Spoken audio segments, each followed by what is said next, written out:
Olá, sejam bem-vindos a mais na verdade, o primeiro seminário da disciplina de seminários do programa de pós-graduação em Química. Hoje vai ser um seminário o seminário vai ser apresentado por um convidado, né? Então, inicialmente, eu gostaria de agradecer a presença de todos, em especial do nosso convidado. O seminário de hoje tem relação com a 17ª Semana Nacional de Ciência e Tecnologia, que o tema foi escolhido ano passado, e o tema foi Inteligência Artificial, a nova fronteira da ciência brasileira. Então, ano passado, o CNPq abriu uma chamada para financiar eventos sobre o tema. E a gente conseguiu agendar com o convidado um seminário sobre esse tema. Eu inicialmente gostaria de agradecer ao convidado, né, por ter aceitado prontamente nosso convite. Eu vou ler rapidamente aqui um pouco sobre o que eu preparei sobre o nosso convidado. E essa transmissão está sendo feita no canal da Mostra Ciências da UFES, então agradeço também quem estiver assistindo. O Michael atualmente é professor da UFES, né, no Centro de Ciências Exatas Naturais da Saúde, em Alegre, portanto ele é um colega nosso.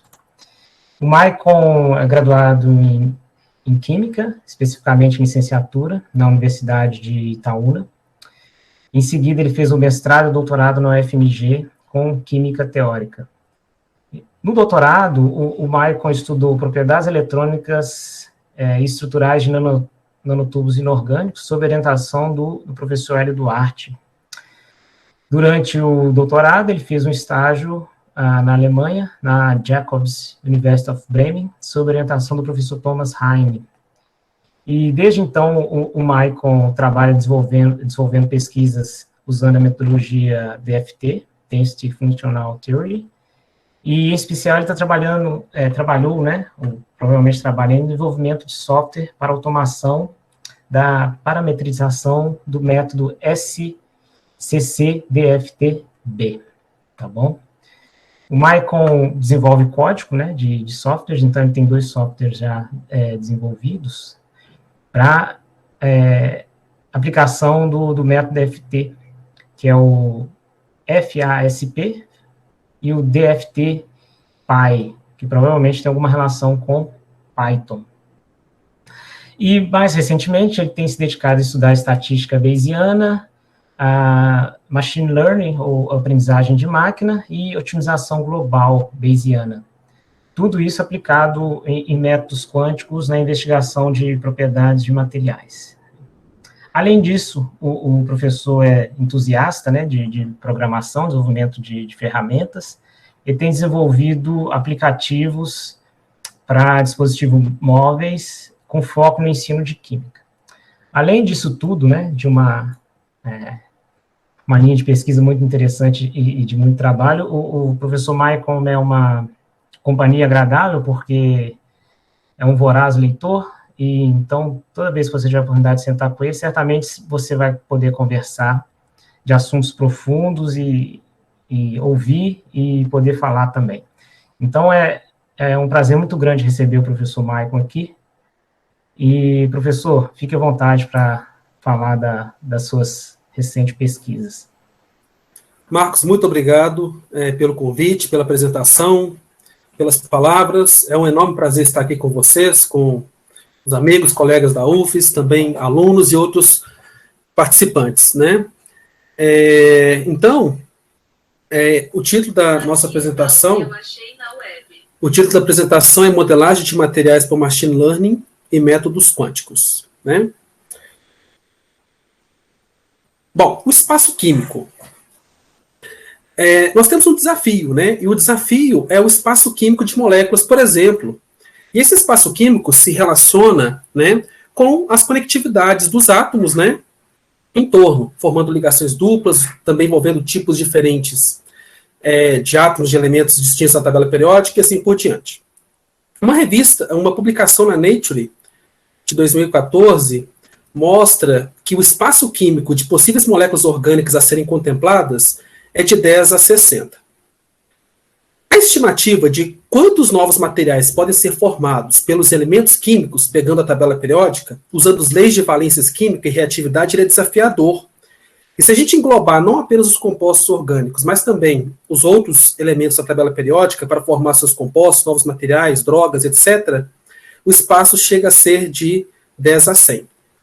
Para todos os propósitos, né, o número de possíveis materiais a ser sintetizado ele é infinito. Então, o número de possíveis materiais, como eu mencionei, de um modo geral, tanto orgânicos quanto inorgânicos, é da ordem de 10 a 100. E o número de partículas do universo, pensando somente em prótons, né, ou hidrogênio, nós vamos ter dessa ordem, de 10 a 79. Né? Então, o espaço químico, né, ele é muito maior do que o número de átomos de hidrogênio, né, imaginando prótons, né, como subpartícula, é maior. Então, aí eu costumo dizer o seguinte, né, como lidar com o infinito sabendo tão pouco sobre o finito? Né? Eu costumo dizer essa frase. E aí que entra, né, estatística, né, ou aprendizagem estatística, ou também machine learning. Né? Eu vou falar aqui a palavra aprendizagem de máquina.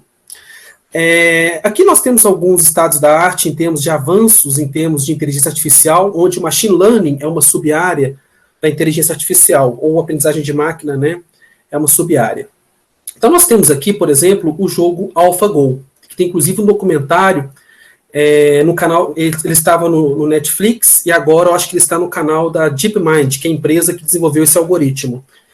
Muito legal esse documentário, chama AlphaGo, né, um jogo milenar chinês, e que eles conseguiram desenvolver um algoritmo que tem um espaço da ordem de 10 a 100 também, de possibilidades, né, eles desenvolveram um algoritmo para isso, em 2016, e publicaram na Nature essa pesquisa. Recentemente, né, um novo avanço que eles tiveram foi na área de química, né, medicinal e biológica,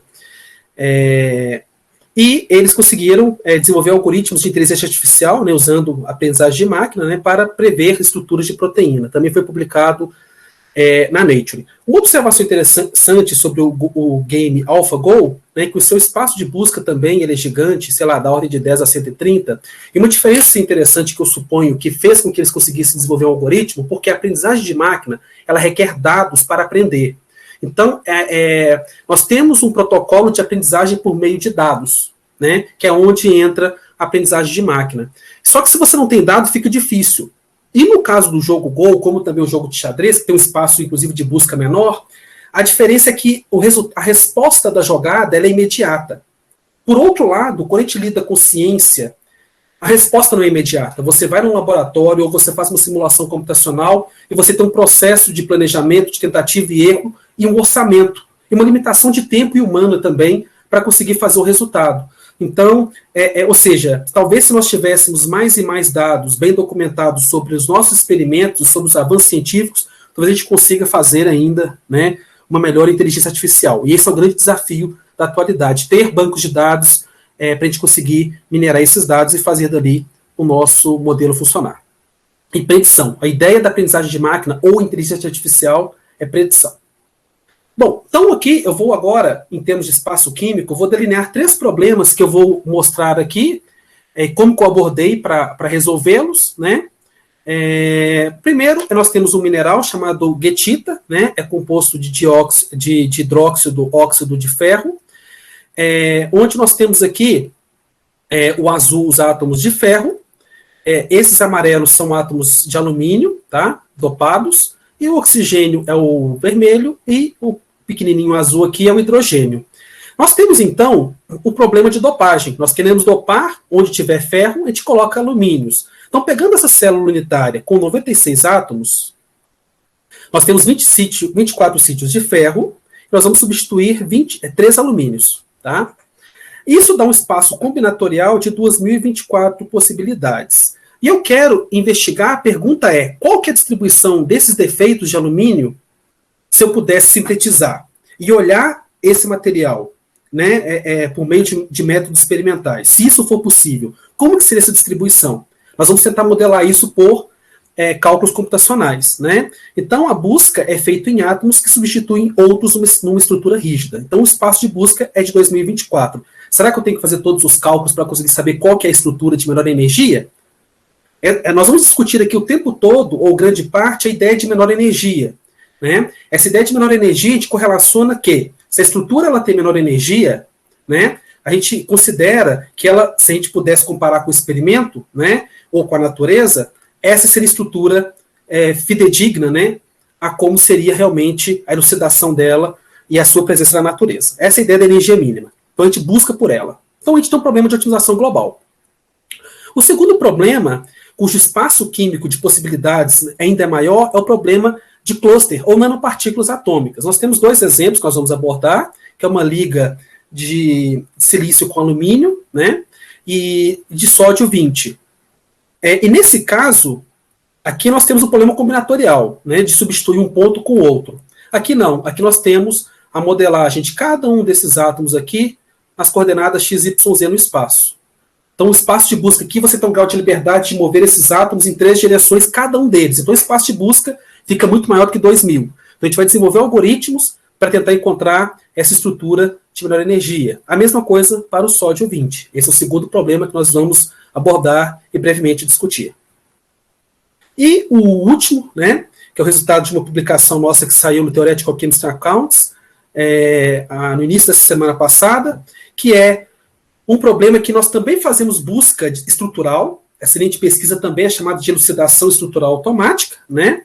A gente quer encontrar essas estruturas, só que a gente quer também ter um entendimento sobre a multiplicidade de spin, né? Lá na química inorgânica, por exemplo, a gente lida com as multiplicidades de spin, né, dos nossos íons complexos, dos nossos complexos, né? Aí a questão como que eu consigo fazer a busca, obter, ao mesmo tempo, usando inteligência artificial, a estrutura ótima e a multiplicidade de spin ótima. Então, aqui nós temos o silício, nós vamos dopá-lo com alumínio, aqui vai ser um homotop, né? É um processo de dopagem também, só que agora de cluster.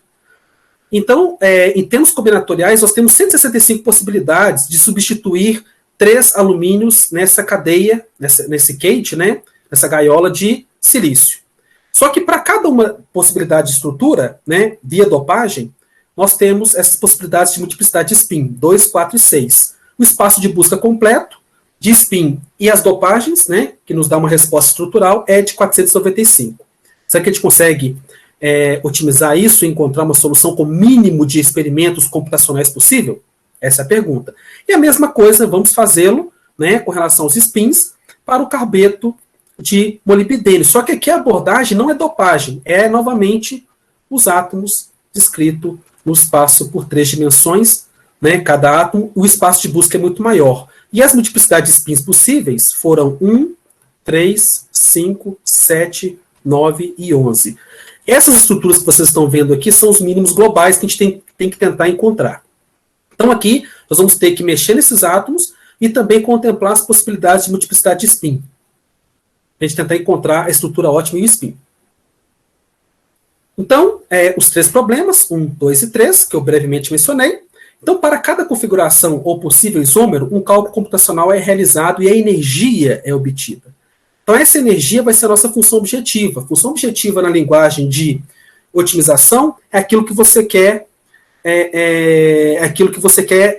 minimizar, no caso, ou maximizar, mas no nosso caso é minimizar. Então, a estrutura de menor energia é o nosso mínimo global. Na linguagem, né, também de machine learning, né, a função objetiva, que é aquela propriedade que você quer descrever. Logo, temos um problema de busca global. Vamos, então, falar um pouco de aprendizagem de máquina, ou também falado, né, em inglês, machine learning. Vamos tentar entendê-lo. O que é uma aprendizagem supervisionada? Que é o método que nós vamos abordar aqui. Né? Nós temos também uma aprendizagem não supervisionada. Dentro da aprendizagem supervisionada, nós temos o problema de regressão e de classificação. Nós vamos concentrar aqui na regressão. Tá? Então vamos lá, vamos imaginar aqui um problema simples de gás. Né? Nós temos aqui a pressão na unidade ATM e o volume em litros. Nós vamos pegar aqui, né, num certo domínio, né, dessas variáveis, né, pressão, volume e temperatura, e vamos fazer algumas medidas, tá? De P e V, né? Nós vamos considerar a pressão e o volume como sendo os nossos descritores, que vai descrever, né, que serão as variáveis do nosso problema, né? E a nossa resposta, que é a nossa função objetiva ou o nosso alvo, vai ser a temperatura, tá? Nós vamos trabalhar dentro de um certo domínio, né, dessa questão de medidas de pressão e volume e a resposta da temperatura, né? Então, eu fui lá e fiz esses 5 experimentos no laboratório, por exemplo, pegando um gás, que é um gás importante para os dias de hoje, no sentido que nós temos que eliminá-lo, né, que é o dióxido de carbono, e fizemos esse experimento, né? E nós vamos pegar, então, esses 5, são 5 experimentos, e vamos criar um modelo de regressão usando esses descritores, tá? Então, aqui, nós temos o azul, que é o nosso conjunto para treinar o modelo de regressão, pode ser com rede neural, processo gaussiano, suporte vector regression. Eu não vou entrar no mérito do modelo de regressão, mas nós temos, por exemplo, redes neurais, né, artificiais, que são muito famosas, importantes, né? Pode ser, né, esse modelo, dá para fazê-lo. E o vermelho é o conjunto de teste. É aquilo que você testa, né, para ver se o seu modelo criado por meio dos dados azuis estão bons, né?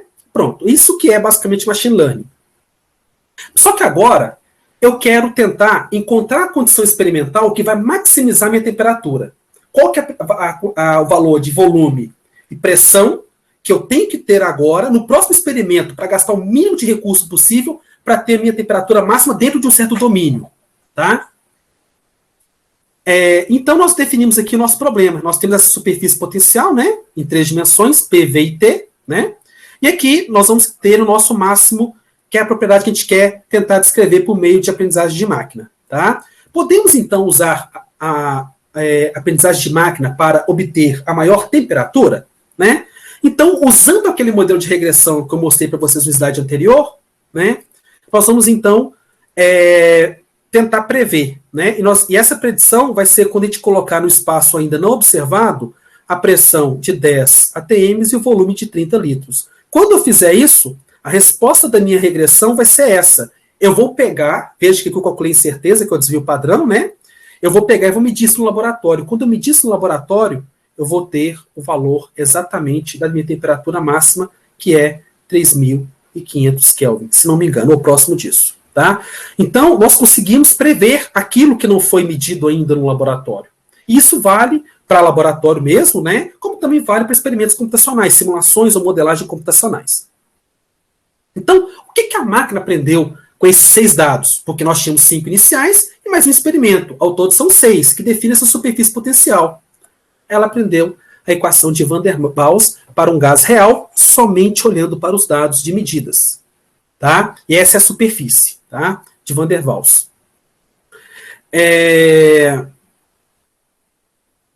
Vamos então falar um pouco sobre a otimização bayesiana ou também o active learning, ou aprendizagem ativa, né? Que é um método que é utilizado para a gente otimizar o nosso problema, usando machine learning. Vamos lá. Primeiro, aprendizagem de máquina e química quântica. Né? A química quântica é o ramo da química, né, e que tem uma ponte com a física também, com a física de estado sólido, com a física molecular e atômica, que a gente usa, né, mecânica quântica, que é a ferramenta, que é a teoria que nós temos para a gente descrever partículas atômicas e subatômicas, né, moléculas, átomos, etc.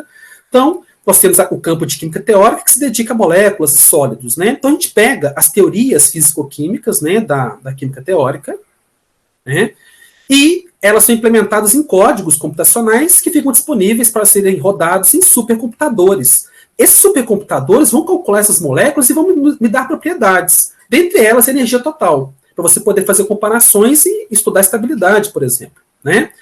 Então, depois que você gera os dados do seu sistema de interesse, como, por exemplo, esses sistemas que eu falei que são os problemas que nós vamos abordar aqui, né? A gente pega e usa estatística, né? Ou aprendizagem de máquina, para a gente criar bancos de dados e fazer predições, né? Então, nós usamos essas inferências da aprendizagem de máquina para indicar os materiais, moléculas a serem calculados de novo e a gente faz esse ciclo até a gente conseguir minimizar, no caso, a nossa energia do sistema desejado. Bom, vamos falar então sobre otimização bayesiana. Nós temos um software que estamos desenvolvendo, né, já está bem avançado, chama QML Material, que é Quantum Machine Learning for Material Design and Discovery. e que ele usa um processo de aprendizagem de máquina iterativo.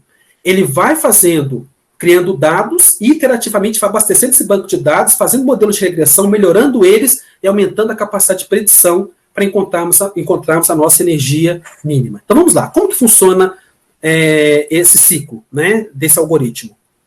A gente começa com a amostragem de estruturas, né, cluster ou dopagem sólido, estamos trabalhando agora com vacâncias, né, nessa mesma plataforma que a gente criou, tá, na UFES. Nós então fazemos cálculos DFT ou DFTB, né, coletamos essa energia e criamos nosso modelo de regressão, criados aqui, e obtemos a incerteza, tá? Dentro da otimização bayesiana, que é um tipo de estatística que lida com incertezas do modelo, né, por isso que é chamada de otimização bayesiana, tem todo um contexto histórico de estatística bayesiana, que é um outro assunto, nós temos duas coisas chamadas de exploitation e exploration. Eu não sei nem traduzir isso para o português, tá? Mas basicamente o significado é o seguinte: exploitation é a predição. Então, por exemplo, né, aqui, quando a gente pega esse ponto obtido aqui, onde nós temos no eixo X o dado calculado e o eixo Y o dado predito, né, pelo modelo de regressão, né, isso é uma curva, então a gente tem que tentar obter os pontos nessa diagonal, porque vai estar mais fidedigno ao dado observado. Então aqui no eixo X é observado, e aqui da energia, tá? Aqui é energia observada, e aqui é energia predita, tá? É o eixo X e o Y, né, e aqui é a nossa energia. Então, o que é exploitation? É quando você faz a busca em torno da região da sua superfície potencial já conhecida. Isso é chamado de exploitation. É o chamado de otimização local. Quando você usa o exploration, no nosso caso aqui, é essa incerteza. Então, você vai estar contemplando regiões que ainda não foram exploradas da sua superfície multidimensional, de modo que você vai saltar em regiões mais distantes da região local. Então, exploitation, região local, da sua superfície potencial. Exploration, regiões mais afastadas, né, da sua superfície ainda não investigada, né? Então, tendo essa regressão de machine learning, que sai da regressão de machine learning, você calcula uma função chamada função de aquisição, que é importante para tomadas de decisões, e que ela vai balancear exploitation e exploration. Então, o exploitation vai ser dado por essa parte aqui da expressão, tá? É uma soma com balanços, né? E o exploration, que é incerteza, né, que é o desvio padrão, é dado por esse sigma. E aqui é a predição, que é o exploitation e exploration.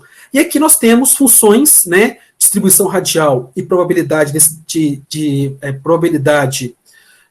chama PDF.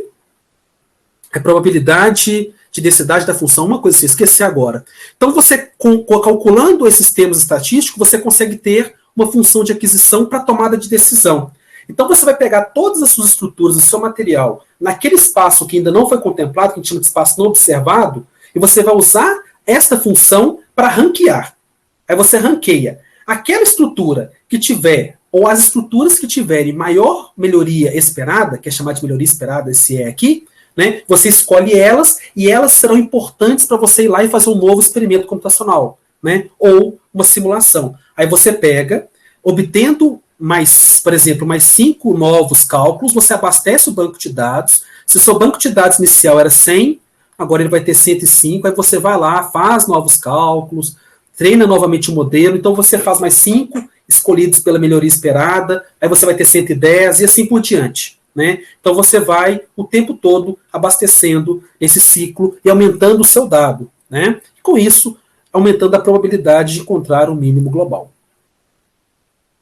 Vamos então agora aos resultados.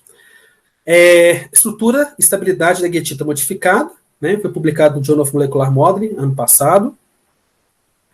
Nós temos aqui os resultados, tá? Então nós temos aqui a célula unitária da guetita, né, nós dopamos ela então com 3 alumínio, substituindo ferro por alumínio, né?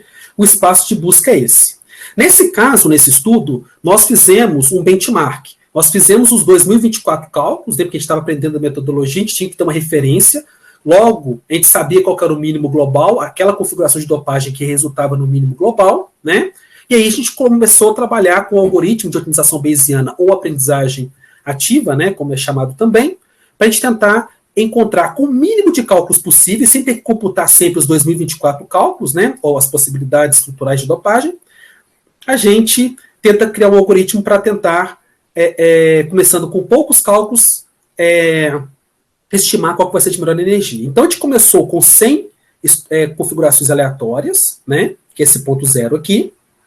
Tá? Criamos um modelo de regressão e fomos fazendo as iterações dentro do método do ciclo que eu acabei de mostrar para vocês anteriormente. Né? A gente usou dois descritores, um chamado de distâncias, né, que é essa curva vermelha, e um chamado Elliott-Sum Matrix, que é o mais robusto. Né? E a gente mostra que com mais 300 novos cálculos ou 350 novos cálculos, a gente consegue obter a estrutura que é o nosso mínimo global, usando o Elliott-Sum Matrix. Usando um outro descritor, a gente consegue encontrar o mínimo global, né?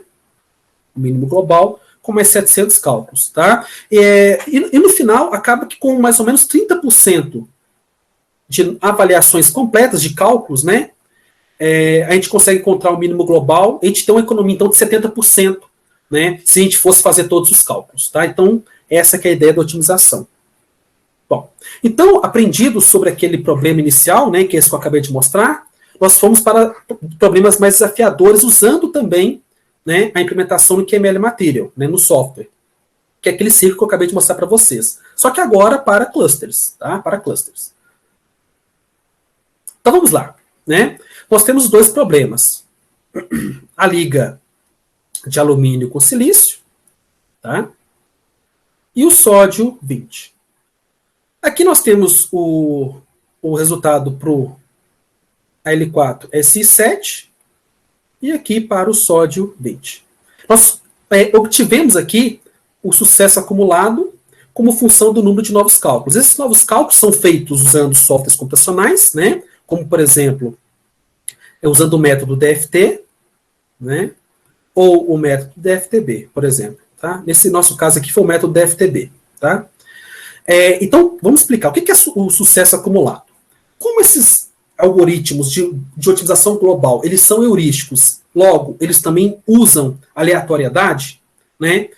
Você tem que ter vários ensaios com a mesma entrada, com o mesmo input, para você saber se a sua estatística está boa. Então, nós fizemos 30 execuções independentes. 30 execuções independentes, tá? Com o mesmo input, né? Para diferentes condições de modelo de regressão, né? E comparamos também com a busca aleatória, que é o random search. Então, o que é o sucesso acumulado? É a quantidade de vezes que nós encontramos o mínimo global, né? A quantidade de vezes que nós encontramos o mínimo global ao longo do número de novos cálculos, né? Dividido pelo número total de execuções que nós fizemos. Tá? Então, por exemplo, são 30 execuções independentes, né? Total. Quando a gente tem aqui, por exemplo, 50% de sucesso acumulado, quer dizer que nesse ponto aqui, com mais ou menos 400 cálculos, né, de 30 execuções independentes, 15, ou seja, metade, né, alcançou o mínimo global. Então, nosso objetivo é chegar próximo de 100. Então, quais são esses resultados? Vamos destrinchá-los aqui. ANN significa rede neural artificial. Nós usamos algumas diferenças, tá? São esses três aqui, com alguns detalhezinhos. Esse GP é o processo gaussiano, tá? Chama processo gaussiano. São regressores, tá? GP. São regressores, né, de machine learning ou de aprendizagem de máquina. Você tem rede neural, processo gaussiano, etc. Né? E nós usamos diferentes algoritmos também genéticos. Né? Nós usamos algoritmo genético também para fazer essa busca. Convencionalmente, é o algoritmo genético que é utilizado para fazer essas buscas. A gente teve também, para a gente fazer a nossa amostragem do espaço não observado, para a gente aplicar aquela melhoria esperada, que é aquela função que eu mostrei para vocês anteriormente, a gente teve que também implementar operadores de algoritmo genético, de cruzamento e mutação. Então vamos aos resultados. O melhor resultado que nós tivemos inicialmente para a publicação foi esse vermelho aqui, tá? Que é o processo gaussiano. Então você pode ver que com 2.000 novos cálculos, né, ou mais ou menos aqui 1.200, nesse ponto aqui, mais ou menos, a gente consegue ter, sei lá, próximo de 65% de sucesso acumulado. O random search, que é a busca aleatória, você jogando dados, né, entre aspas, você vai ter uma performance de sucesso acumulado muito baixa, né? Mas usando inteligência artificial, a gente consegue ter isso. E isso para o paper, que é esse vermelho aqui. Tudo aqui foi para o paper. Só que aí, continuando o desenvolvimento do QML Material para outras coisas, né, eu tentei ir além e tentar reproduzir dados. Eu não só reproduzi nas modificações do meu código, como eu melhorei a performance. Então, recentemente eu fiz um novo estudo, mexendo em alguns detalhes, eu consegui ter um sucesso acumulado, né, de 80% com apenas 1.000 novos cálculos. Com 1.000 novos cálculos, tá? Então isso mostra que o código, além de reproduzir o que tinha sido feito no paper, que era importantíssimo, a gente conseguiu melhorar a performance. Isso para a liga de silício com alumínio, é um cluster. E o outro agora é o sódio 20, né? Novamente aqui foram os dados do paper e esse preto foi o novo dado com a nova versão do QML Material, né, do software. Então aqui nós temos o melhor resultado que foi para o paper, foi esse de processo gaussiano. O processo gaussiano foi o melhor regressor, né? A gente conseguiu um sucesso acumulado de 70%, com 1.350 cálculos mais ou menos, né, novos cálculos, usando o DFTB.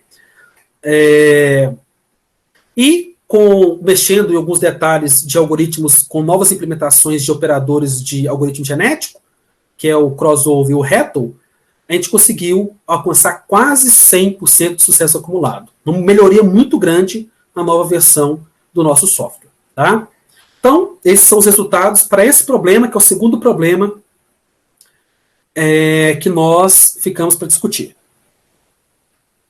E agora, o terceiro problema é o que nós vamos agora juntar. Elucidação estrutural, tá? Junto com a busca da propriedade eletrônica, que é a multiplicidade de spin, ótima. Então, nós temos os dois problemas, né, que é a nossa liga, né, que é o processo de dopagem, tá? E também o carbeto de molibdênio cluster. Bom, então aqui nós temos o nosso ciclo, né, do método de otimização bayesiana ou aprendizagem ativa, onde nós iniciamos em a geração de estruturas aleatórias. Para cada estrutura aleatória, nós vamos ter cálculos de diferentes multiplicidades, por exemplo, singleto, tripleto, quinteto, né? Então você faz um banco de dados com essas estruturas, né? Então se tem 100, para cada uma dessas 100 estruturas aleatórias, né, feitas no paralelepípedo, no espaço, né, modelado por coordenadas cartesianas, você vai ter para cada uma delas 3 multiplicidades. Então seu espaço de busca, seu banco de dados inicial de 300, 100 estruturas vezes 3, 300.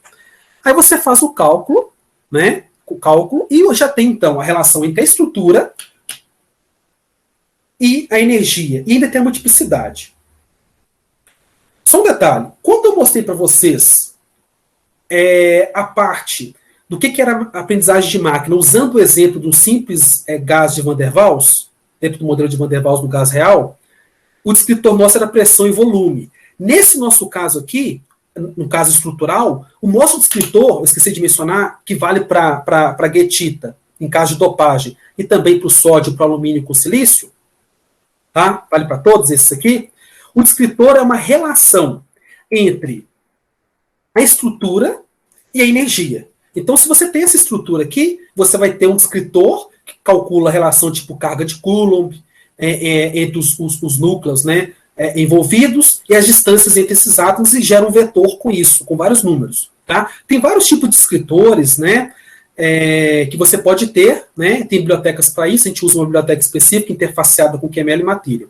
Então, o descritor é o quê? É a relação estrutural com uma propriedade de interesse, que é o nosso alvo, ou função objetiva. Qual que é a nossa propriedade de interesse aqui? A energia total calculada pelo método DFT ou DFTB. Então, nós temos que ter um descritor. Então, o descritor, você cria um modelo de regressão, né, como eu disse, pode ser rede neural, artificial neural network, pode ser também o processo gaussiano, né, Gaussian process, e dentre outros. Né? E aqui nós temos a nossa curva de regressão, onde aqui, por exemplo, são os dados observados, né, e aqui são os dados, né, preditos. E o objetivo é ficarmos nessa linha diagonal, que é o ideal. Pronto. Criado o modelo de regressão, nós vamos calcular a nossa melhoria esperada, que balança o exploitation e o exploration, como eu mencionei brevemente. Né? E aí você pode prever agora novas estruturas que vão ser calculadas. Né? Aí você pega com a regressão, você prevê novas estruturas que vão ser calculadas, você gera elas e calcula novamente, abastece o banco de dados e o ciclo vai continuando. Né? Vai continuando. Até você encontrar o seu mínimo global. Bom, só que nesse trabalho tivemos um diferencial, né? Para cada relação estrutural do nosso descritor estrutural, que para o exemplo dessa estrutura no espaço aqui, são esses números em azul, que é representado por um vetor ou uma lista, nós queremos também trabalhar com spin. Então nós vamos precisar agora de acoplar o descritor, ou seja, que descreve, que representa, que caracteriza a estrutura, e temos que ter também uma junção dele com um descritor que descreve a propriedade eletrônica multiplicidade de spin e correlacionar isso com o meu alvo, que é a minha energia. Então, nós inventamos um descritor, chamado descritor eletrônico, e que ele vai ser um vetorzinho com 4 elementos, né? Multiplicidade de spin, que é 2s mais 1, né? Então, 2s mais 1 é a nossa multiplicidade, simpleto, dupleto, tripleto, etc. S é o número quântico de spin total, né? Esse S aqui. E esse termo aqui é o momento magnético de spin, tá? Momento magnético de spin. Que é muito abordado também em química inorgânica, né? Que a gente vê lá nos cursos de inorgânica, no livro do Rio, tem muita discussão sobre isso, né? Então, é o momento magnético de spin que a gente calcula. Tendo, então, o S, a gente consegue calcular esses termos. E, finalmente, o número de elétrons não emparelhados, né? Pronto. Com esses quatro características da nossa descrição da nossa multiplicidade, a gente consegue ter, então, um vetor com 4 números que vai representar, junto com a estrutura, né, a multiplicidade de spin. Então, um exemplo. Vamos pegar aqui um quarteto, né? Um quarteto tem S igual a 3 dividido por 2, né? Eu pego e calculo esses termos aqui, que é bem trivial, faço com calculadora mesmo, né? Claro que isso é automático dentro do software. A gente vai ter, então, esses números, né, para o quarteto. Né? Então, a gente pega e faz o quê? A gente pega e acopla esse descritor no meu vetor descritor final, que é esse aqui. Então, eu vou ter a contribuição da estrutura, que é o azul. E aqui eu vou ter a contribuição, né, da multiplicidade, né, do spin. Pronto. Então, essa estrutura aqui, por exemplo, ela tem essa energia aqui, em Hartree, né? Ela tem essa dopagem, são os índices de dopagem, e a multiplicidade dela é 4. Então, você consegue descrever. Então, usando isso, né, nós avançamos na otimização global. Então, aqui nós temos o resultado para o processo gaussiano. Tá? Nós temos aqui 2 ensaios, e usamos também essa métrica muito importante, otimização global, né, em processos estocásticos, né, como é o caso, ou aleatórios, né, que é a função acumulada como número de novos cálculos, novos experimentos computacionais, tá? Número de novos cálculos. Então vamos lá. Aqui, na esquerda, nós vamos ter aquele descritor que eu mencionei para vocês no slide anterior. Na direita, nós fizemos um estudo que foi o seguinte, em vez de trabalharmos com estas redundâncias aqui, porque, queira ou não, esse vetor ele é redundante. Nós temos a mesma representação do spin, só que em roupagens distintas. Né? Uma hora eu uso S, outra hora 2S mais 1, outra hora a propriedade magnética. Né? Aqui não, aqui a gente vai usar só multiplicidade. Então a gente pegou só um vetor com multiplicidades, né? Só que diferentes tamanhos de vetor, para compor nosso descritor eletrônico junto com a estrutural. Então, por exemplo, a gente pegou, nesse caso aqui, para 1, ou seja, a estrutura mais uma multiplicidade, só um vetor de multiplicidade único, né?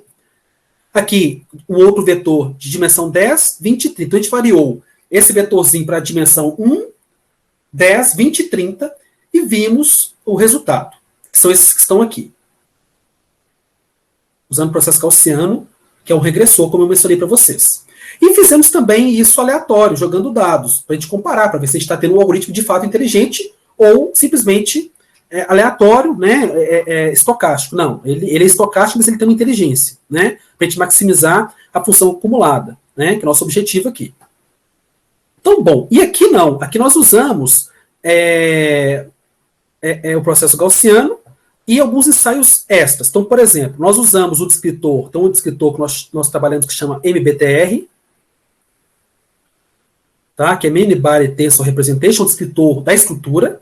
E aqui, nós, como a gente está lidando com descritores, a gente pegou o Coulomb Matrix. É um outro descritor que usa a fórmula de Coulomb mesmo para calcular distâncias, né, e calcular o potencial de Coulomb entre pares naquele meu cluster, né. Então, a gente comparou diferentes descritores, o MBTR é superior, né, e aqui a gente usou aquela função de aquisição, que é a melhoria esperada, que é o EI, a gente comparou também com exploitation apenas, que é esse mi, e exploration apenas, que é esse sigma. Ou seja, a gente usou outras funções de aquisição para decisão, para tomada de decisão dentro do modelo de regressão, qual que vai ser a futura estrutura, não observada, ainda não calculada, que a gente vai pegar e vai pedir o software para fazer esse cálculo. Né? Então, aqui estão os resultados para as 30 execuções independentes. 30 execuções independentes. Né? O melhor resultado que nós tivemos foi para essa curva preta aqui, né? Basicamente, está próxima também do azul. Né? Esse rosa aqui é usando o Coulomb Matrix, você vê que precisa de muito mais cálculo, né? Para você conseguir 80% de sucesso acumulado. Né? Então, o descritor MBTR ele é melhor. Né? E quando agora eu comparo o Random Search, né? Ele não tem uma boa performance. E quando eu comparo agora esse descritor eletrônico, que é o foco do nosso trabalho, para o SPIN, com esse descritor com diferentes dimensões, a gente pode ver que mesmo usando um descritor simples, né, com conceitos de química inorgânica, a gente consegue descrever bem, né, a nossa estrutura, o nosso mínimo global, e também a multiplicidade de SPIN ótima. Né.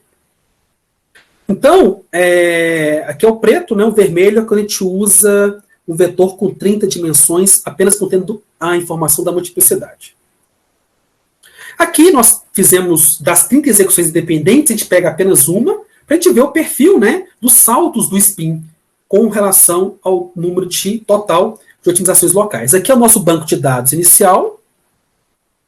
Inicialmente a gente tinha, acho que 20 estruturas, e as multiplicidades aqui eram apenas 6 e 4 e 2. O mínimo global, a multiplicidade é 2. É uma estrutura com multiplicidade é 2. Então a gente conseguiu sair de patamares de energias maiores e com poucos cálculos aqui, é o banco de dados inicial aleatório, usando dado, digamos assim, né, aleatório, e aqui usando o Active Learning, com SPIN, com esse descritor de SPIN, que a gente consegue imediatamente começar a fazer a busca, pulando entre superfícies potenciais, porque cada multiplicidade de SPIN define um conjunto de geometrias e uma superfície potencial. Então é como se fosse assim, tem essa superfície potencial para a multiplicidade 2, que é a menor, uma para a multiplicidade 4 e uma para 6. Né? Ele consegue saltar rapidamente e com poucos novos cálculos encontrar para esse sistema aqui o nosso, de fato, mínimo global.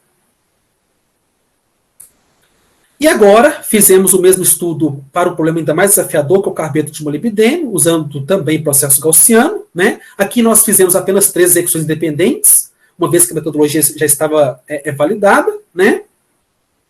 E aqui, com 15 novos cálculos, a gente consegue obter o mínimo global para as 3 execuções independentes para o carbeto de molibdênio. E aqui também o perfil, né, a multiplicidade ótima, que é o tripleto, né, a gente consegue encontrá-lo aqui. Então, para onde iremos? Né? Primeiro, o QML Material é uma iniciativa nossa, né, nasce na UFES, e a gente tem tentado fazer esse software ser mais transferível possível. Então, a gente pode trabalhar com otimização global a nível atômico e molecular, né, de clusters, nanopartículas, dopagens, tanto para cluster, para sistemas finitos, 0D, né, para sistemas também 1D, nanotubo, 2D, grafeno, por exemplo, né, ou monocamadas, e também 3D, que são os books, né.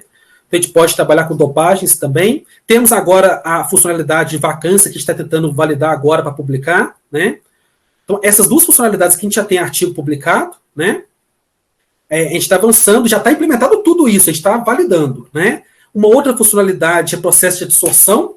Né. Esse estudo do C60 na Natas foi publicado da Nature. Né. A gente não publicou isso, não foi a gente, mas a gente trabalhando com essa pesquisa na época da Getita, a gente viu esse paper, né, a gente pegou e implementou também no QML Material. Então, hoje a gente pode pegar, né, um C60 e colocar na superfície, né, pegar uma molécula e fazer uma busca em cima de uma superfície em termos de energia de adsorção. É uma funcionalidade que já está implementado. Né. Temos também processo de encapsulamento, tipo cluster dentro de nanotubo, cluster entre camadas, cluster em cima de superfície e também reconstrução de superfície, que é a 5ª funcionalidade. Né. Essas aqui ainda não foram validadas, né, daqui para cá. A gente está trabalhando nessa direção. Quando eu falo validados, estão funcionando, só que a gente tem que trabalhar para tentar publicar. Né? Tem muita coisa. Mas já está implementado. Nós temos uma outra iniciativa também que está na sua infância, né, que é o ML for Chemistry, né, que é uma iniciativa de um software, né, que a gente vai fazer esse mesmo processo, só que para o laboratório. Né. Aqui também, né, eu estou fazendo uma chamada para convidar, né, professores, pesquisadores, etc., que têm interesse em otimização de experimento, né, para a gente conseguir colocar isso no laboratório. O software já está avançado, funciona, a gente precisa de dados e colaboração. Né. Quem tiver interesse, né, então nós podemos aplicar otimização de experimento, condições experimentais em química inorgânica, em química orgânica, em físico-química e em química analítica. Né? A gente precisa agora de colaboradores. E ontem, fazendo uma pesquisa sobre isso, com essa ideia que já estava já há mais de um ano com o software basicamente funcionando, já com alguns resultados, eu vi que eles publicaram esse ano na Nature essa ideia para síntese orgânica. Não que eu chegaria lá e publicaria na Nature, né, mas a ideia do software e a ideia de fazer isso para o laboratório foi publicada na Nature. Né? A gente tinha pensado isso um ano atrás, o pessoal da Universidade de Princeton publicou isso esse ano, um artigo que eu estou terminando de ler ele hoje. Então é isso, pessoal.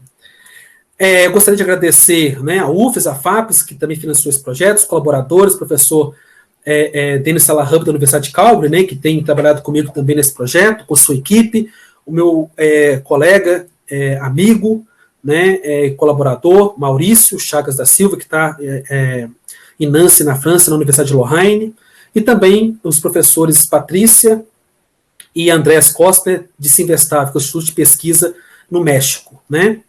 E, né, agradeço a vocês, né, pela paciência, pela presença, pelo interesse, né? E aqui, no final, faço uma brincadeira, né? Eu coloco a foto do Alan Turing, que é o pai da inteligência artificial, né? E uma pessoa, né, de uma biografia invejável, e também, né, um drama de vida muito sério, e uma pessoa realmente revolucionária, que é o pai da inteligência artificial, e do computador, né? E aqui eu brinco, né? Essa aqui é minha filha, né? Quando eu estava desenvolvendo o QML Material, acho que esse 2019, ela pegou e foi para o computador, tirou uma fotinha dela. Só brincadeira mesmo. Agradeço a todo mundo aí, estou aberto para perguntas, se eu conseguir respondê-las. Obrigado, Maicon. Achei bem denso, fiquei bem impressionado com o que você tem feito. Eu tenho umas perguntas, mas primeiro eu vou abrir para a plateia no geral, né? Especialmente os estudantes que assistiram a seu seminário. Por favor, pessoal, fiquem à vontade para fazer perguntas. Professor, boa tarde. Boa tarde, Zanata. Tudo bem? Boa tarde. Boa tarde, professor Maicon. Eu fiquei com uma dúvida lá no slide 14. Uhum. Senhor. Claro.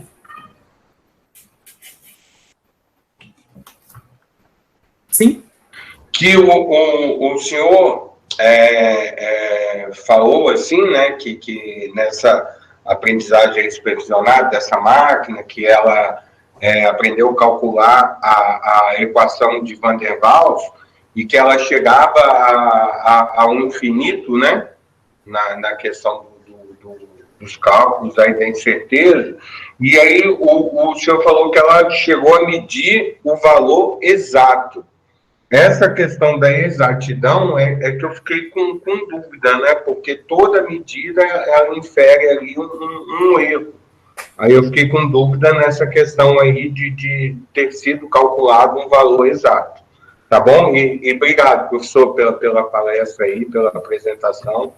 Muito construtiva. Beleza. Obrigado aí pela pergunta interessante. Na verdade, quando eu falo medir, na verdade, é uma retórica, né? Na verdade, eu peguei essa equação de Van der Waals, né? Que ela tem um comportamento dentro dos parâmetros, né? Dos coeficientes próprios para o CO2, né? Eu peguei e criei esse banco de dados. Quando eu falo experimento, igual eu falei, né? Eu não fui para o laboratório medir, né? Então, eu peguei esse modelo, né, de Van der Waals, essa equação, com os coeficientes próprios do CO2 e criei esses dados para tentar, de modo didático, explicar o que é aprendizagem de máquina. Sobre a questão da incerteza que você colocou, isso é interessante, porque, inclusive, incerteza é um tema que me atrai bastante. Nós temos, inclusive, incerteza do experimento, né? Você tem que fazer vários ensaios, tem que tirar médio, desvio padrão. Então, quando eu falo incerteza, inclusive, fazendo uma digressão um pouco Aqui é o seguinte, uma coisa é a incerteza que eu estou trabalhando da estatística, do modelo de regressão, que é o que eu uso para tomar decisão dentro daquela melhoria esperada. Uma outra incerteza é a incerteza do experimento, né? Que é outro assunto, né? Que é outra coisa. Não sei se responde, mas é por aí. Não, muito bem respondido, professor. Muito obrigado aí pelo esclarecimento. Beleza.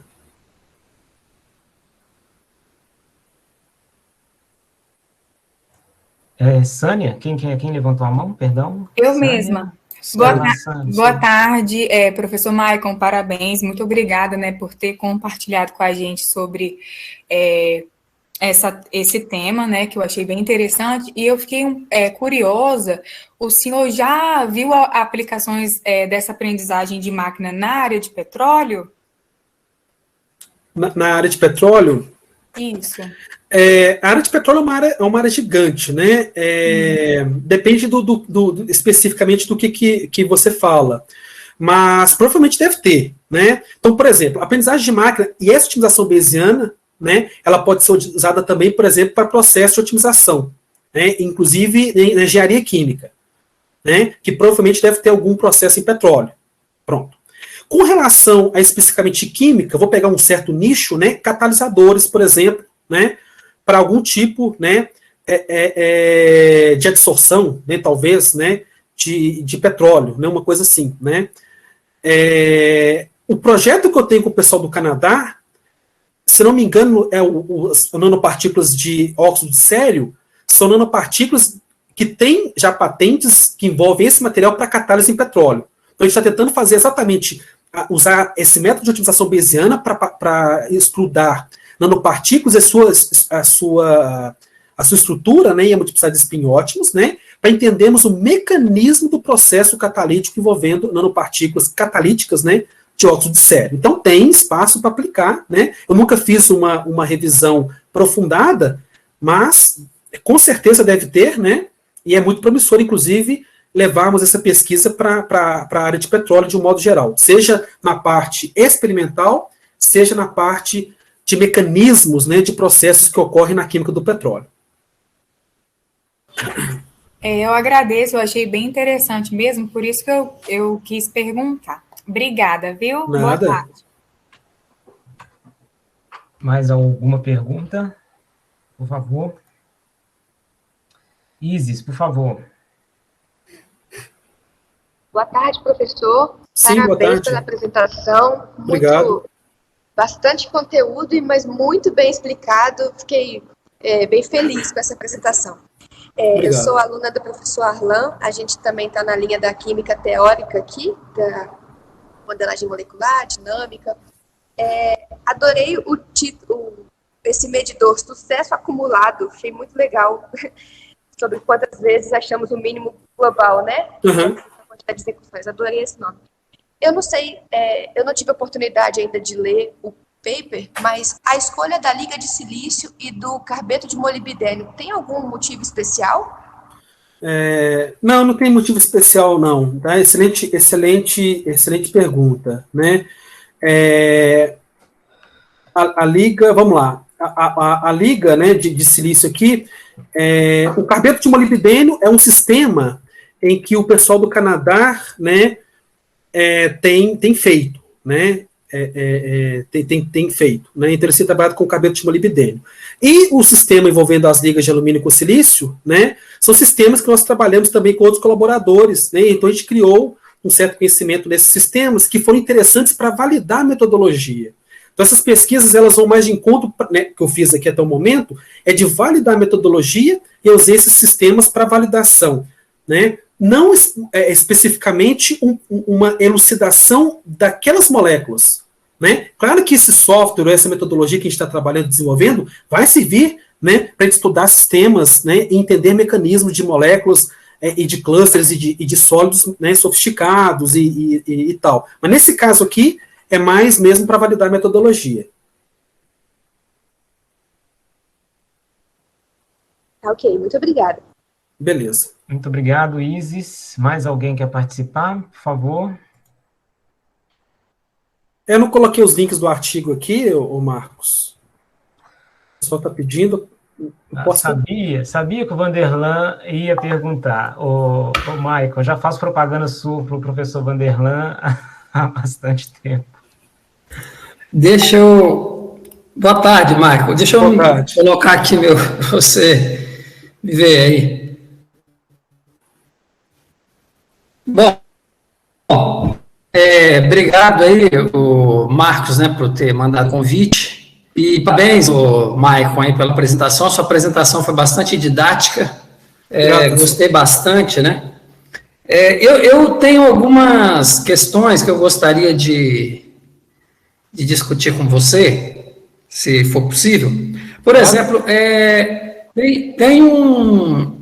você inicialmente, aí, quando você fez um teste do sistema periódico, você, pelo que eu entendi, você tanto estuda sistemas periódicos como cluster, correto? Sim.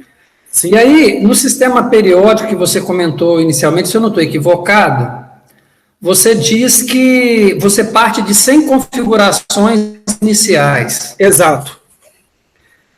Correto? A minha pergunta é a seguinte, por exemplo, porque mesmo quando você faz, por exemplo, o método Monte Carlo, seja ele clássico ou quântico, o que acontece? Você parte de número aleatório, como você colocou aí, mas o fato é que a sua semente, ela sempre vai, de alguma maneira, as configurações que você vai gerar, elas são configurações que, a princípio, elas vão depender da sua semente. Então, isso é uma questão que eu gostaria de discutir com você. A segunda, você encontra um mínimo global lá, que você faz a pesquisa, bem legal, né? A maneira que você explicou, de você buscar, por exemplo, às vezes você tem que aceitar energias que não são mínimas, mas para você sair do possível mínimo local. Aí minha pergunta é a seguinte: você encontrou um mínimo de energia lá, como é que você poderia garantir que esse sistema é termodinamicamente estável? Vamos supor que você fosse fazer uma alquimia aí, propor essa estrutura para ser verificada experimentalmente. Não sei se você chegou a investigar isso.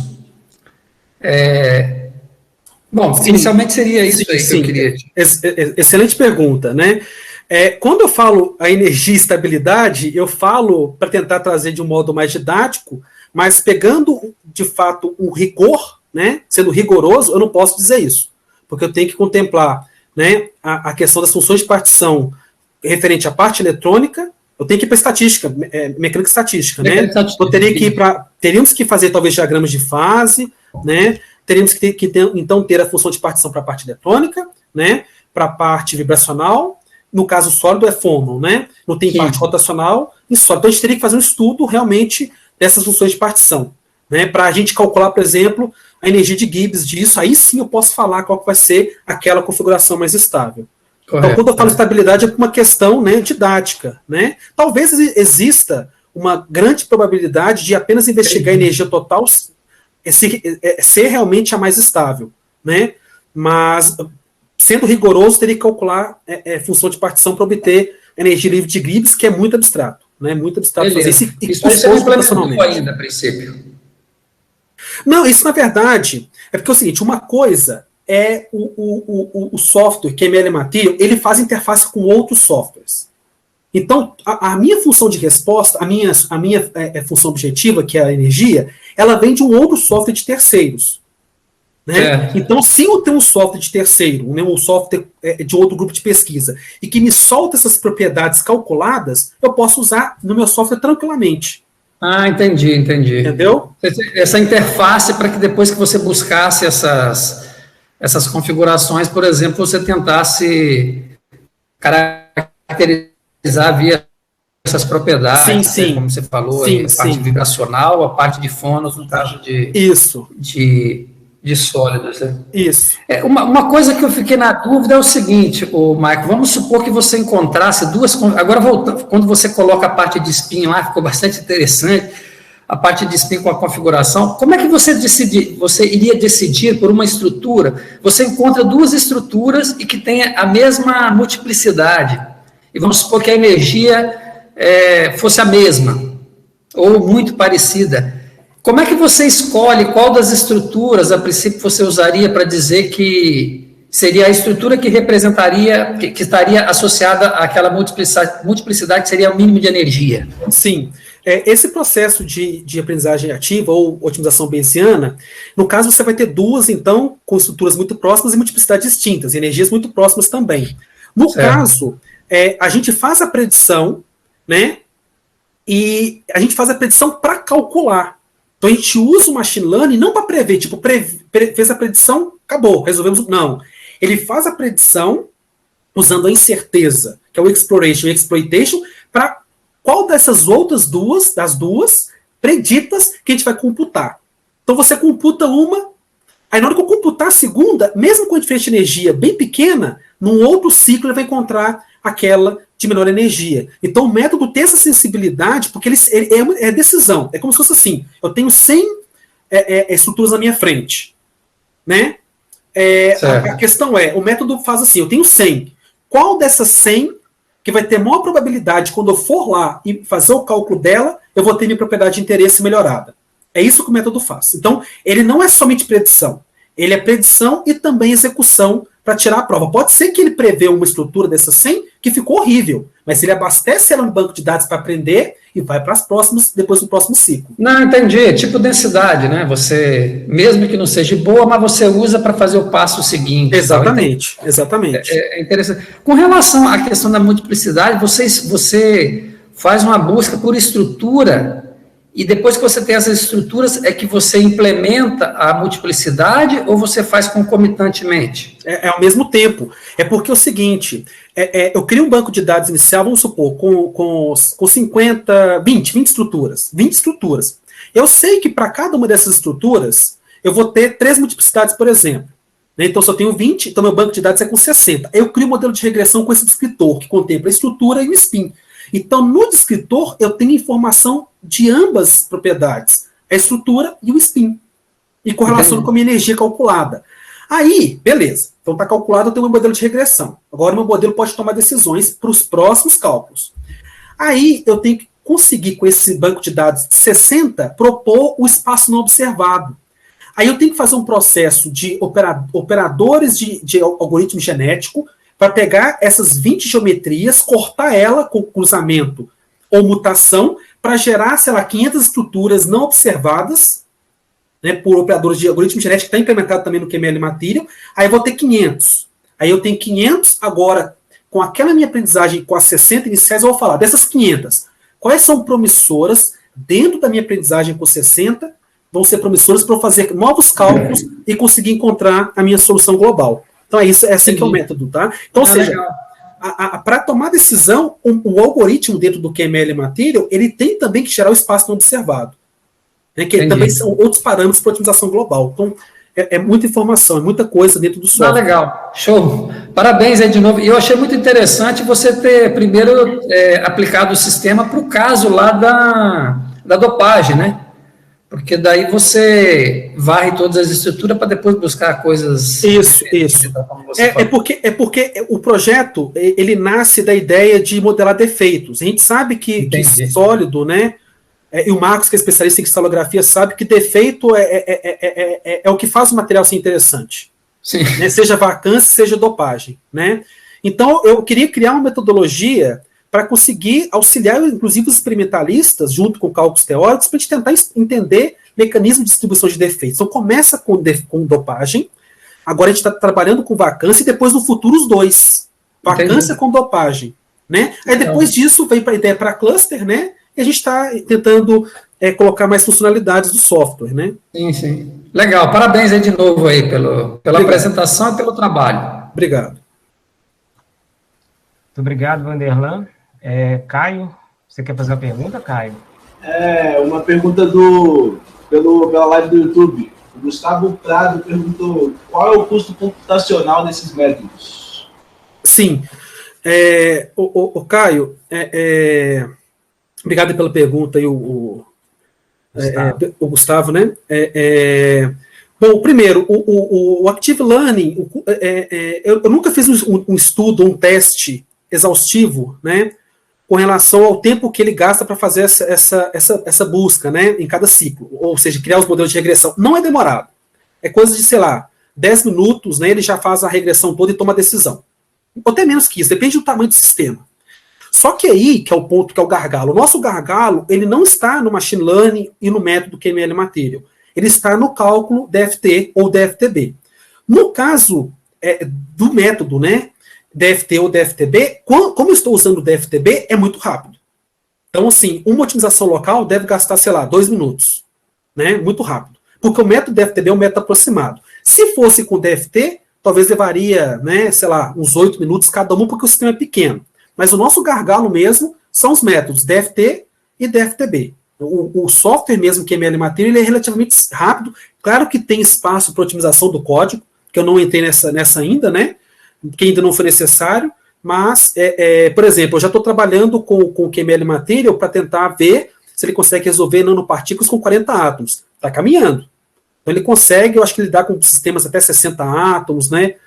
Por exemplo, né, o QML Material por si. Mas vai chegar um ponto que vai ter que otimizar o código, né? Ou paralelizar algumas partes. Mas ainda não cheguei lá ainda não. Mais alguma pergunta? Obrigado aí, o Gustavo, que está acompanhando no YouTube, e pela pergunta também. Mais alguma pergunta? Arlan, sabia que o professor Arlan ia fazer uma pergunta, porque é a área de pesquisa dele. Por favor, professor, fique à vontade. Boa tarde, Michael. Primeiramente, muito obrigado aí pela apresentação, né? Com a sua apresentação, eu acabei descobrindo que, de certa forma, eu faço, não assim o que você faz, né? Em nível de machine learning, né? Mas eu diria assim, um young machine learning, né? Um início, né? Uma jovem aprendizado de máquina. Porque, assim, me corrige se eu estiver errado, por favor.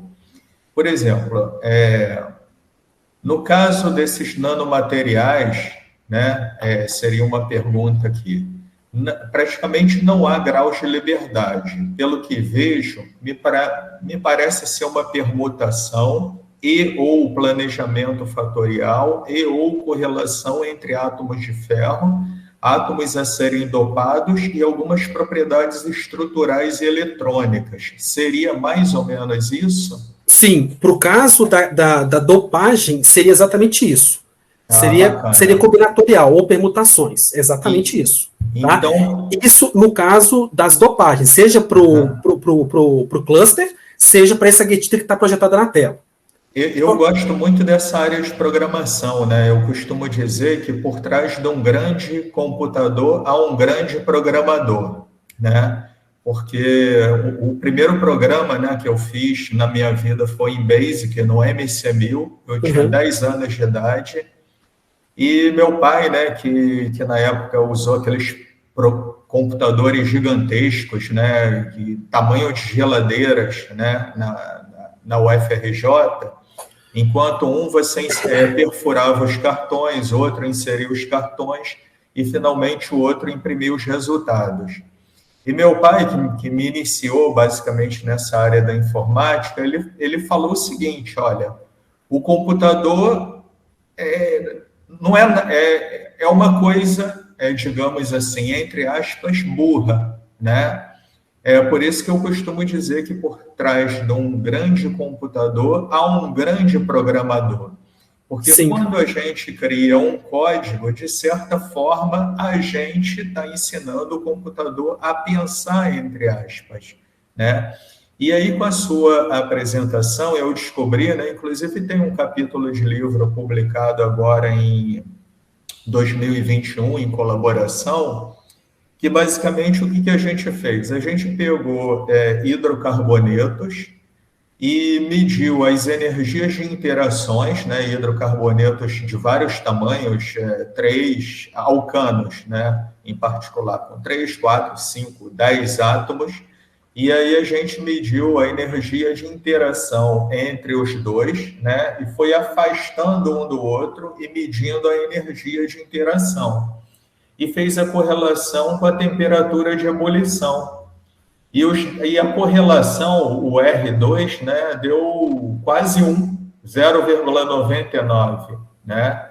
E aí eu pensei no seguinte, poxa, você faz um programinha, né, ou em Python, ou em Fortran, ou C++, ou seja, não importa a linguagem, e eu insiro esse modelo matemático que nós criamos, eu acabo por fazer um Younger, né, Machine Learning. Então, eu fiquei feliz com isso, que eu acabei de descobrir que, de certa forma, eu também executo Machine Learning e não sabia, né?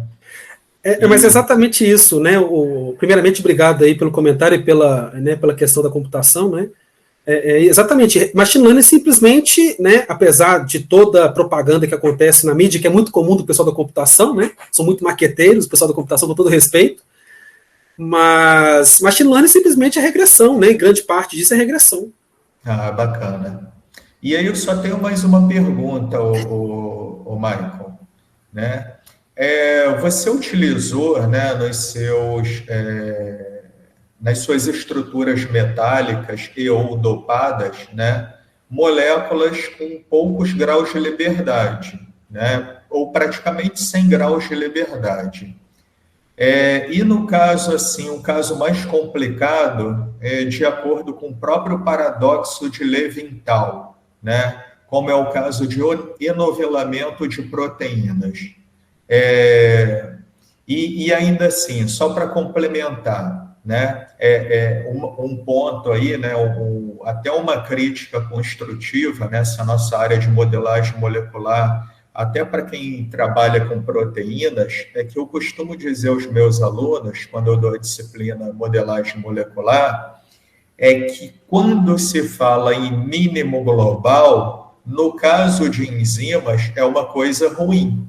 Então, no caso de enzimas, o mínimo global de uma enzima, ela acabaria por perder a função biológica. Então, seria um ponto a se levantar, né? E aí eu volto à pergunta. No caso de enovelamento de proteínas, você e seu grupo começaram a desenvolver alguma coisa nessa linha? Não. A gente trabalha mais na área de materiais, né? Uhum. Mas na parte de biológica a gente nunca trabalhou, não. Seria uma área, nossa, top, muito interessante, até porque, segundo o próprio paradoxo de Levi-Tal, né, que ele representa os mínimos locais e o mínimo global como a rugosidade de montanhas, né, uma montanha do lado do outro.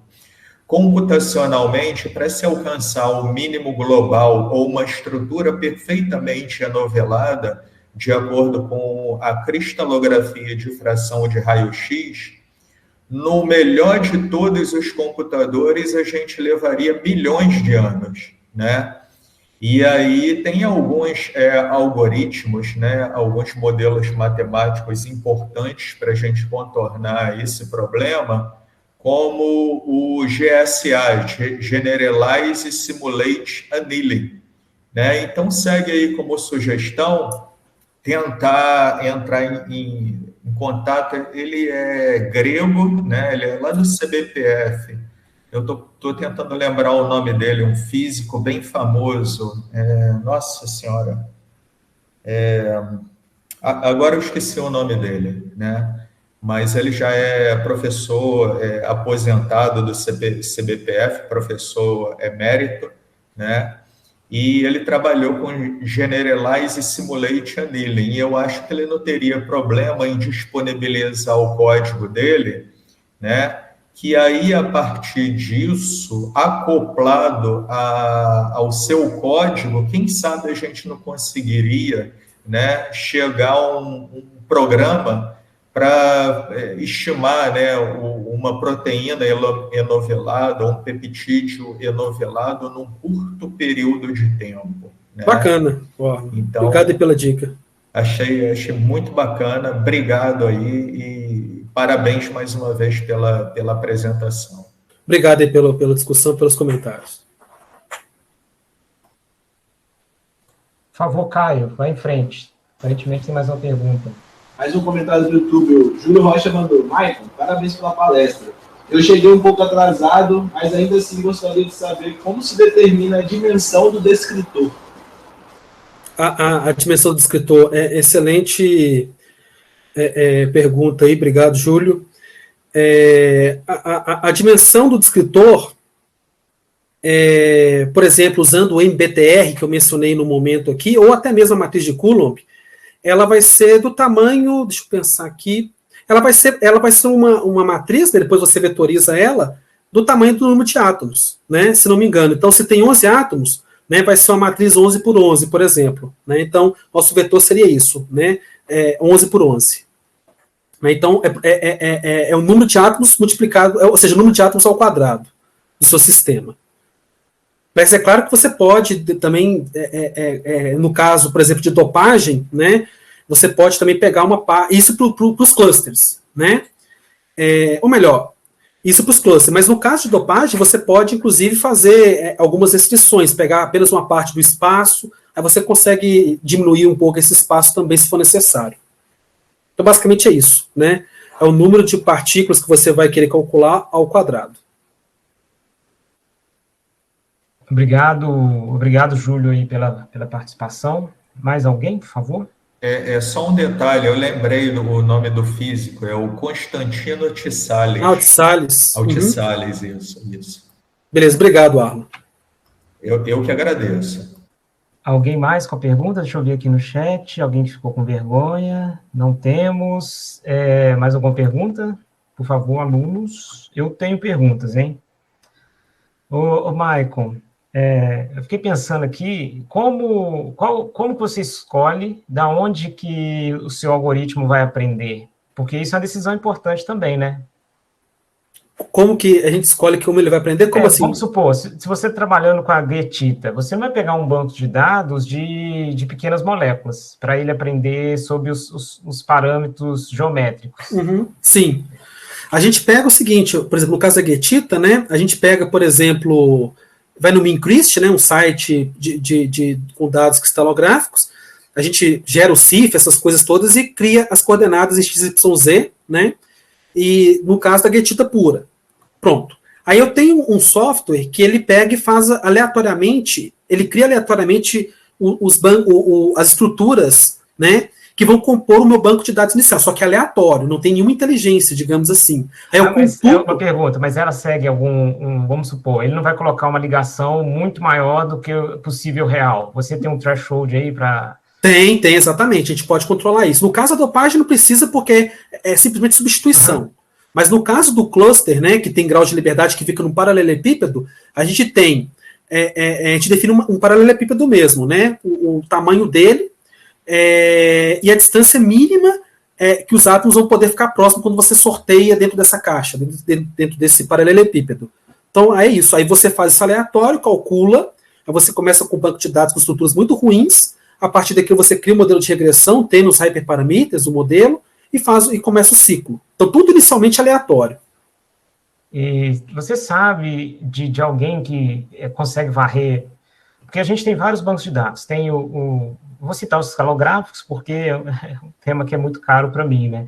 Então, a gente tem o de pequenas moléculas, CDC, a gente tem o ICSD também, de inorgânica. Você sabe se tem alguém que já escreveu algum código que consegue pegar tudo que está depositado nesses bancos de dados, porque só no CCDC é mais de 1,5 milhão estruturas, né, de pequenas moléculas, né, tem muito pouco óxido, então tem mais, digamos, coisas orgânicas e compostos de coordenação. Então você sabe se alguém já fez isso, olha, vou varrer todas as estruturas, vou aprender tudo possível de geometria e distância, e a partir disso eu vou desenhar uma molécula e vou conseguir prever empacotamento ou qualquer coisa do tipo. Isso é interessantíssimo, Marcos. Eu acho que esse é o desejo, né, da comunidade química ou, né, de físicos que estão querendo trabalhar com inteligência artificial para prever novos materiais, né? Eu acho que esse é o interesse, né? Como que você consegue aprender com dados já disponibilizados e dali fazer nova ciência?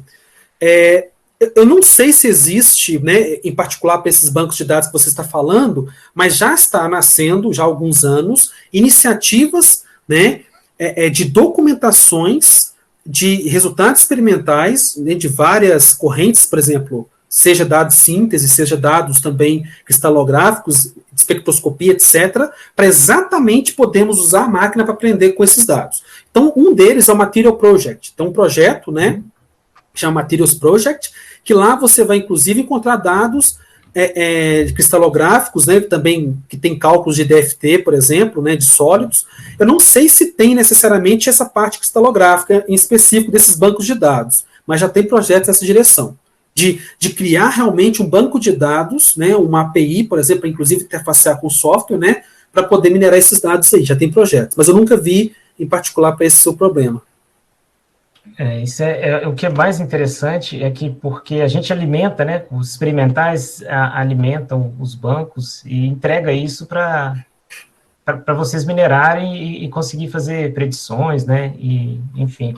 Ô, Maicon, tem mais uma pergunta do YouTube. Caio, você faz a gentileza de fazer a pergunta? O Júlio Rocha perguntou, e no caso da multiplicidade de spin? Acho que ele estava falando da pergunta anterior, né, da dimensão do descritor. A multiplicidade de spin, a gente varre, né, dentro daquilo que a gente consegue imaginar, né, quais seriam as possibilidades dela. Então, a gente sabia, no caso do carbeto de molibdênio, nós sabíamos que o espaço de busca da multiplicidade era de 1 até 11. 1, 3, 5, 7, 9 e 11. No caso do carbeto de molibdênio, a gente sabia, né? Então, a gente delimitou esse espaço. No espaço de busca. E no caso da liga, né, de alumínio 3 com silício 8, a gente sabia também que seria mais ou menos 2, 4, 6. Isso é o espaço de busca. Mas com relação ao descritor, eu defini ele, né? Eu defini o descritor com 4 características, né? Essas 4 aqui, ó. Esse aqui é o espaço de busca, né? Eu mostrei aqui, né? Por exemplo, 2, 4 e 6 para a liga de alumínio com silício. E no caso do descritor mesmo, que se for sobre o descritor a pergunta, não sobre o espaço de busca, eu defini a minha multiplicidade dessa maneira. Né? Eu fiz testes para dimensões maiores, como eu mostrei nesse resultado aqui, mas para aplicação futura, a gente vai usar esse daqui, né, que é um vetor de 4 dimensões apenas.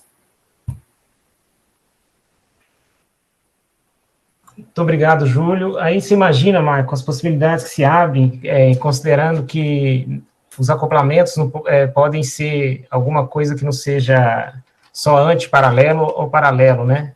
Tiver uma frustração de geometria, enfim, esse tipo de coisa. Sim. Mais alguma pergunta do Caio? Mais alguma pergunta do YouTube, por favor? Não, por enquanto não tem, não. Algum estudante quer fazer mais alguma pergunta? Paulo, Ricardo? Só dar parabéns ao professor, né, e agradecer pela exposição, foi muito bacana. A participação também do público externo foi muito interessante. Estava acompanhando aqui pelo YouTube a transmissão de fora, então mais de 20 participações no período ali de pico, né? Então acho que o tema chamou a atenção realmente de muitos estudantes, né? E temos aí uma área muito boa para explorar, né, e fazer interfaces contigo. Então isso é bacana porque a gente aproxima através dos nossos campos de Alegre com o campo de Vitória, e desejar sucesso para o teu trabalho e agradecer muito por receber nosso convite, né? Somos 4 professores aqui da disciplina, né? Eu, Ricardo, Marcos e o Arlan, e abriu os seminários de 2020/1 aí contigo, muito enriquece muito o programa, enriquece muito também o estado da arte aí no conhecimento, né? Saber que temos colegas aqui que fazem um trabalho muito, muito próximo, né, do nosso programa, isso é muito atrativo para alunos e muito importante para o nosso programa também. Muito obrigado, Maicon. Beleza, Paulo, obrigado aos outros professores também que participam desse projeto aí. É um prazer, uma honra estar iniciando aí. Obrigado, Marcos, também pelo convite. É um prazer. Professor Ricardo, o senhor quer falar alguma coisa? Não, só parabenizar mesmo o Maicon, né, que eu acho que o assunto é bem interessante, logicamente muito distante daquilo que eu faço, né? Mas é bastante interessante a gente, nesses tipos de seminário, onde reúne todas as partes da química, né? Essa interdisciplinaridade é fundamental para o conhecimento de todos nós, né? Então, eu agradeço bastante aí a sua apresentação e a gente fica um pouco menos burro, né, sobre o assunto. Obrigado. Obrigado, professor. Eu então, gostaria de... Arlan, o senhor quer terminar, falar alguma coisa, antes de encerrar? Não, tranquilo. Mais uma vez, né, obrigado, professor Maicon. Né, eu acho que seminário é isso, é uma troca de aprendizado, né, e, enfim, e aplicabilidade em todas as áreas, né, e essa área aí de machine learning, né, inclusive nas Olimpíadas, né, foi apresentado um robô, eu acho que é chinês, né, foi construído pelos chineses, que ele está aprendendo a jogar basquete. Então, eu não sei se você acompanhou isso. Eu acho que eu vi isso. Mas Japão, né? Japão, acho que é muito bacana mesmo. Enfim, é isso. É só agradecer aí, né, pela apresentação. Obrigado. Então, eu gostaria de agradecer a todos pela presença, especialmente o Michael, né, que colaborou com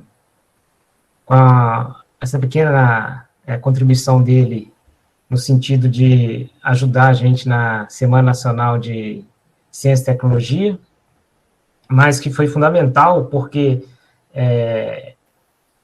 o que a gente vê de machine learning ou de inteligência artificial é muito relacionado a filmes, né? Então, fica muito estigmatizado, então sua presença ajudou demais a mostrar o que acontece na vida real, né? Além dos filmes de Hollywood. Então, muitíssimo obrigado pela sua participação. A gente fica muito feliz de ter você aqui. Então, beleza, com isso, obrigado, estou à disposição. Obrigado. É um prazer, Michael. Então, a gente encerra o seminário e a gente se encontra na próxima semana com os estudantes. Tá bom? Muito obrigado.